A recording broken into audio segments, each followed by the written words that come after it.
But I was reading, and it's not new news to anyone that's pays attention to this type of data or this information. But there's a report called the Kerrigan Advisors Report that is the premier report that thousands of professionals in the industry get that goes over buy sell activity, right? Dealerships, other groups buying smaller dealers, or a big group buying a smaller group, right?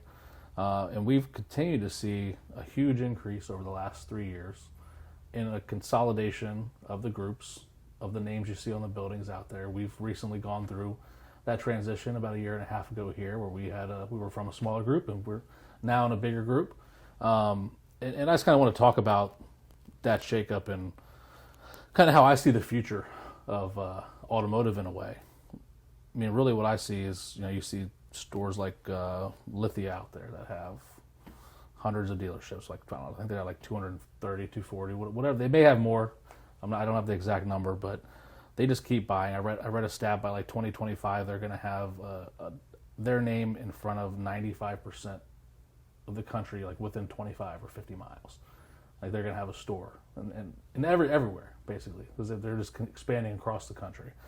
And they're not the only group that's doing that. There's a ton of the publics that are doing that. There's a ton of private groups that are doing that. It's really an arms race to acquire stores right now. And I think it's important to know that that doesn't mean you're going to be replaced or your store is getting closed down or going out of business. But if you are doing things the right way, right, at the store, and you go through a buy sell, you're going to continue to be able to work at that store. You're going to have success, right? So, I would realize that, hey, if you're in a smaller group, maybe you got 3-4 stores, maybe you're a single point location. There's becoming fewer and fewer of those.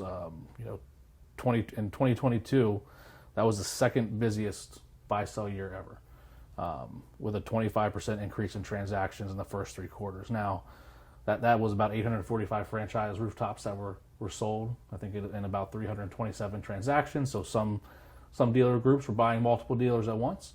It wasn't 845 individual transactions. We did see a decline in that number in the fourth quarter, and I think a lot of that was due to rising interest rates. That's what the Kerrigan report talks about, that a lot of the publics actually spent a lot less. They spent 79% less in 2022, and it was the private groups that were acquiring most of the dealerships during that period. But even in 2023, they're projecting they're still going to, it's probably not going to be as big as it was in 2022, but the growth is still going to continue. Dealerships are still going to consolidate. You're going to become, one of 50 or one of 100 or one of 30, right?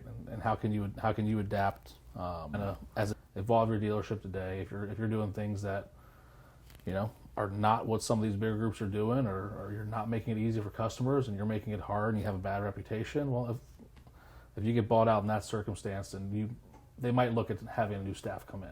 They might be looking at bringing people in from the other stores. But if you put good processes in place now, you don't need to be worried about your store getting bought out and you not having a job. You start getting successful now. Start doing things the right way in 2023, right? Start training your sales team, developing a team. Make it so ironclad that when if you get bought out by a big corporate group, they come in, they see your store, they're just like, why would we want to change anything here?